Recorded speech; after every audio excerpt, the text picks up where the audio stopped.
this is Bonnie, and today I wanted to play with the Sizzix Tim Holtz colorized coffee and teacup, but I'm just going to be using the coffee today, and I'm going to go ahead and show you how I'm going to be putting mine together. So this one is like I said, it's colorized. It's 665212, and it is called Cafe. So I'm also going to be using, as you can tell on here, I'm going to be using some alphabet, and this alphabet is the, oh, I can't even say it, Alphanumeric 665207, and I'm using this in a different way. These are long and skinny, and I'm going to be using Distress Oxide Crackling Campfire. And I'm going to be using, I'm going to be using the We Are 3 digital paper. That's what the background is. And then also to make my cup, which is really cool about digital paper, you can make it any size you want. I reduced one of the papers so that I can make my little design on the front of the cup. So let's get started. I've got things laid out up above, and I'm going to go ahead and deconstruct what I've already put together because it's not glued, so you can see how this goes together. So this is our first piece, and I think I'm going to get a little bit closer so you can see. Okay, and so this is our first piece, and you can see how it already is scored, and that is this piece right here. And it always, Colorized always says the color and the number for you to use. You don't have to use those colors, which you can tell I changed mine out. So the next layer, whoops, I got some messed up, just a second. And this one's, yeah, I guess it's not too hard to see with the light coming in from the side. This is the second layer, and again, you can see how it is scored there, and it's also scored on the paper.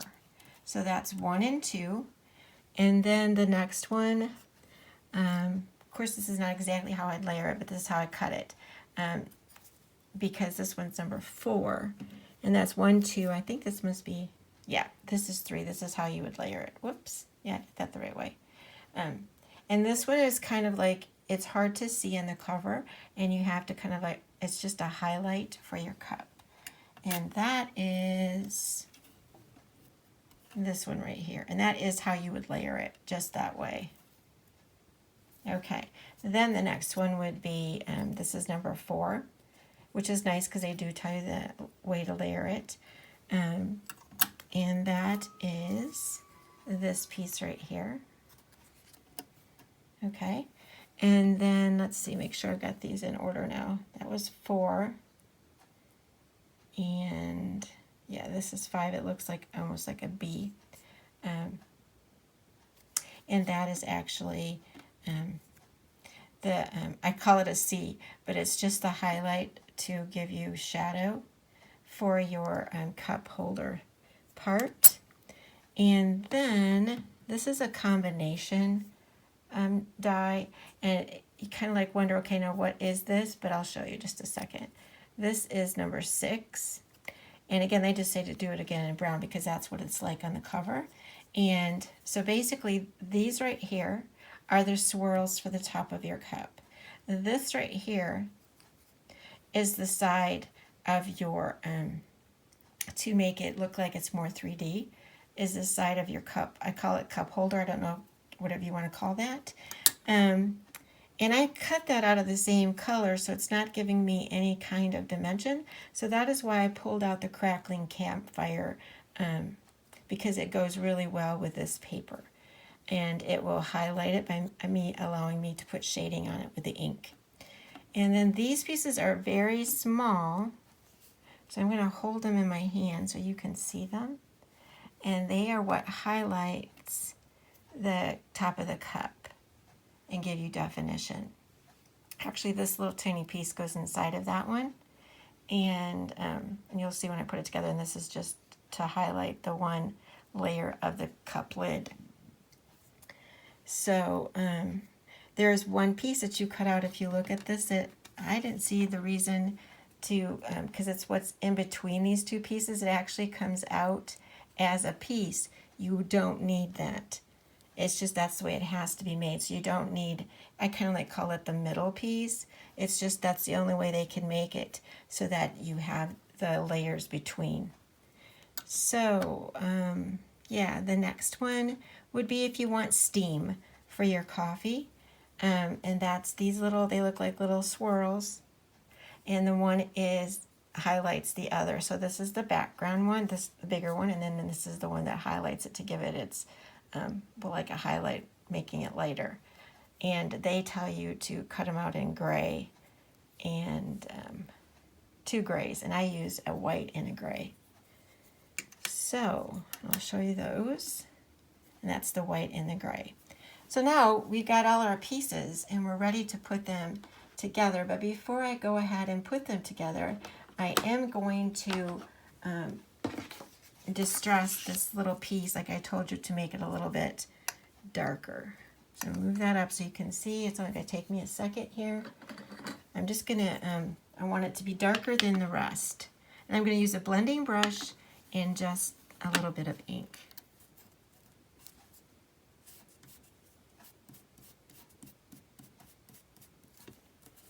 It's just a way for me to change the color and have a little bit more definition. Okay? So that one worked. That just is how easy. You can do whatever you want, but that's what I'm going to do. It's not going to be a big deal. So the next thing we get to do is we get to start putting the cup together, which is obviously the fun part. So obviously I've got my first layer, and I'm going to go ahead and get my glue out. And because these pieces are smaller, I like to use a pointed. And this glue is starting to run out because it's like my favorite glue. Don't worry, I bought more. But I gotta use this one up.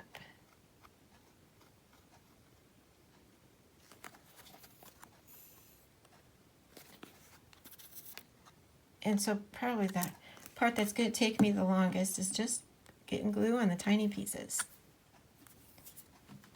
Okay. And again, you can see exactly where you need to put it. Oops, needs to go up just a little bit because there's a little bit of a, oh, I need to show you that. I put it towards the bottom, and that is not where it goes.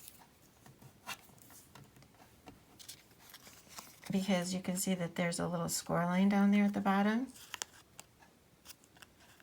And so you're going to leave that little bit of a lip down there. And that's how that second piece looks.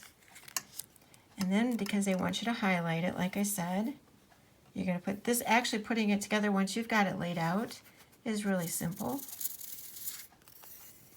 And you understand how it goes together. And as you noticed, I just kind of laid it out to begin with to show you, and then I deconstructed it. It's the best way to see, unless you want to do exactly the way it is on the cover. It's the best way to see how the colors go together. Oops, this one does go all the way up to the top.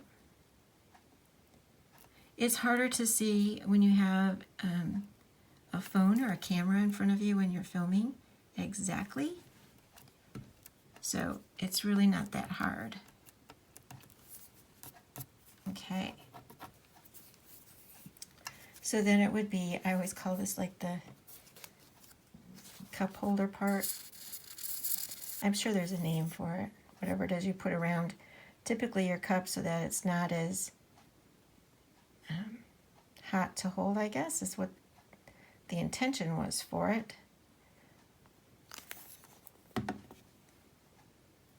And again, you just line that up, and you can see more on the last layer where that goes.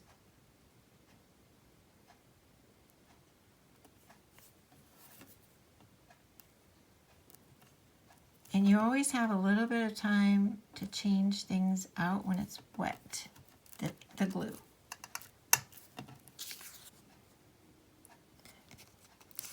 when you look at the cover, and I want to show you that too, why it's hard to see. It really is hard to see that piece right there. It really blends in really well on the picture. And so that when you go to put it together, even though it's numbered, you kind of like wonder, okay, what is that? And then even how to cut, what color to cut it out of. So I think that now that you can see, mine is a little bit more, well, obviously there's a little bit more color there to it. So you can see better how that goes together. Whether or not you want it to be that color is another story. Okay, so then I'm going to do the piece that I added the Crackling Campfire to. I really do like Colorized. It's kind of like a puzzle, and it's just fun to think about how these layers go together in color. And you know what? I don't know. I guess this will be fine. I didn't know whether or not to put that highlight C first, but I think this works. Because you have to, you know, line those up well. All right, I'm calling this a C.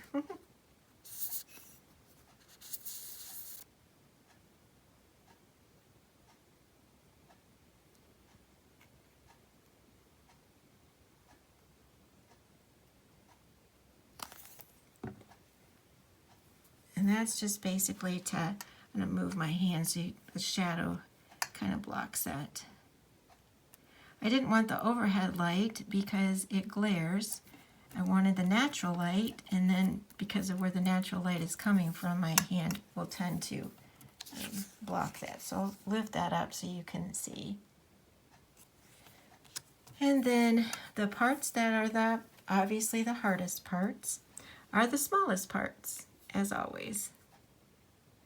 So this is going to be the definition between the bottom of the lid to the top of the lid.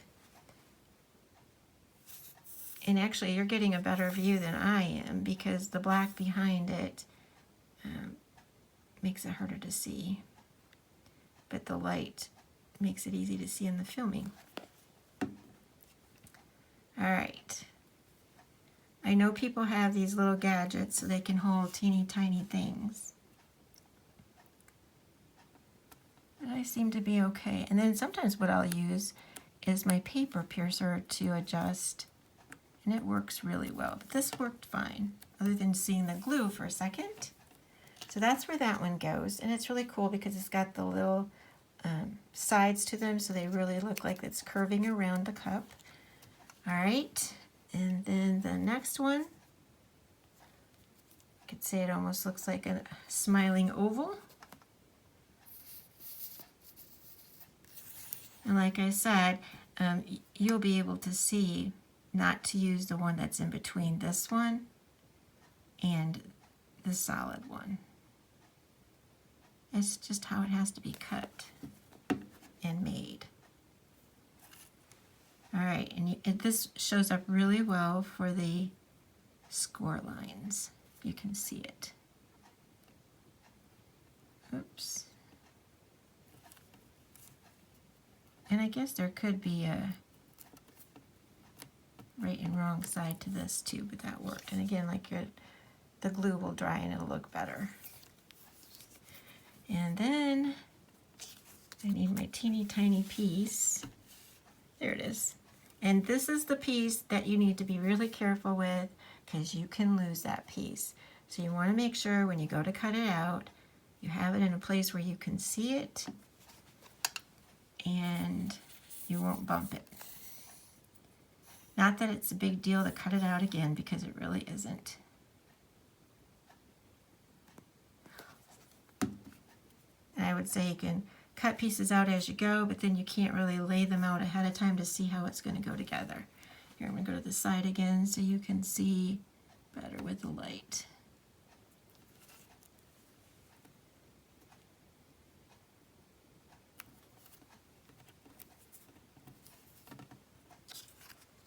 And that'll dry up pretty good too. So you can see how that goes together other than waiting for my glue to dry.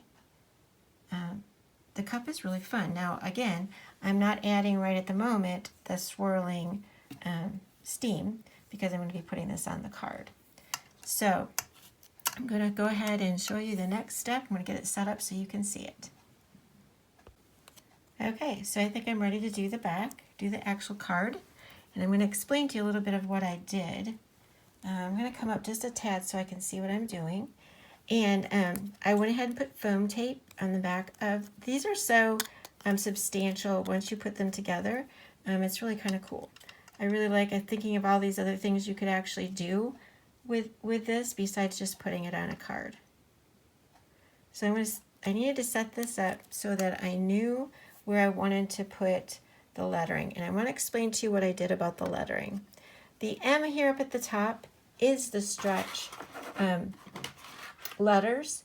But what I did was, I'm going to show you this up here, is I took a piece of paper, scrap paper, and that actually had a straight line edge. And I put the letter M so that I can make it shorter. You can't do that with all the letters. There's just some, if you want to have some, instead of them being long and stretchy, you can actually make a few of the letters so that they're shorter, or you can cut them. But this just worked out really easy for me. And then the other thing I did is I saved the inside, you know, the negative part of the M, because I'm going to make 3 little dots going across the top there. And it was just easier to keep that and not cut it yet, because again, it would be something I could lose. So, and then with the coffee, it is a very old die. I don't even know if you can get these anymore, the ones with the foam. I couldn't find something in my Tim Holtz stash that I had for the letters. I'm sure there's something out there that would work really well, but this is what I had in my stash. It is old, and I went ahead and used that for the coffee. So the next thing I'm going to go ahead and do, and you're not going to sit here and watch me do it, but I'm going to go ahead and glue the letters on, and I'm going to cut 3 dots from that inside of that M to go across. So it goes M, M, M for and then dot, dot, dot.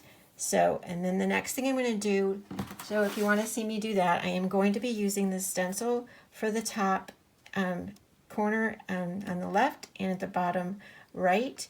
And I'm going to be using some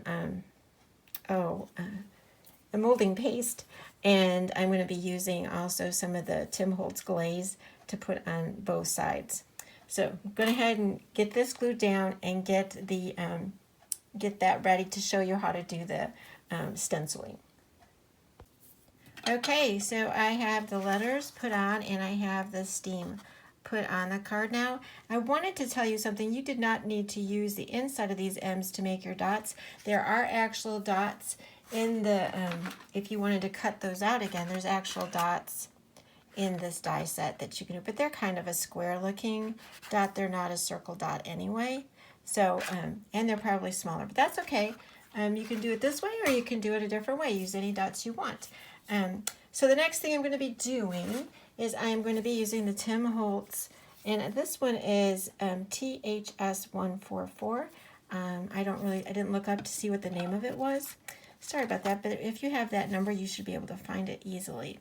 So I'm just trying to look and see. I'm just going to be doing this part. I was going to add some up here, but I think there's enough going on up there that I don't need it. And I think I like it when like things are bigger at the bottom and then get smaller towards the top. So I'm not really sure if there's exactly what I want here. Hold on. I think I'm going to go that way. I think I'm going to add it like that. And just add a little bit down here. And then I'm going to be adding the new Selvage Patina to that after I put that on. And then I will heat emboss it. It's not going to crackle, but it will glaze over. And that'll be really cool.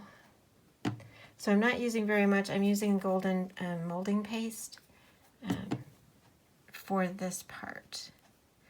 And I'm using a smaller spatula so that I'm able to kind of guide more or less what I want to do on here. And this part up here that's yellow is going to get a little bit of this Selvage Patina glaze. Yay. All right, so it's just that little bit that I'm going to add. I might add a little bit more right here, just because that might look a little funky. Okay, let's check it. I always like to check. Yeah, that works. Now here's the other deal about using digital paper, which I really, really like, is, and some people might not like this technique, but the fact that watercolor paper is water-based, if you print it on inkjet paper, or inkjet printer rather, if you print it on an inkjet printer, the ink is water-based. And so it then reacts with anything that is water-based. So in this case, this is acrylic, so it's water-based. So that means that this will actually turn the color of the ink underneath it. Some people don't like that when they wanted to have it stay white, and that could be an issue if that's what you're wanting. It's not what I'm wanting, so I'm okay with that, knowing that. Now, if it is, there's another way you can print it on. Oh, listen, I can't remember the name of it, but not an inkjet printer, but the other printer that has a toner. If you print it off of that one, it won't change colors. Again, you'd have to have an extra printer. So right away, what I'm going to go ahead and do, and you know what, I took the outside layer of this off, but I didn't take the inside. Oh, good, it came right off. So it's really pretty, and it's actually almost the exact same color on my paper, which this paper was made a long time ago.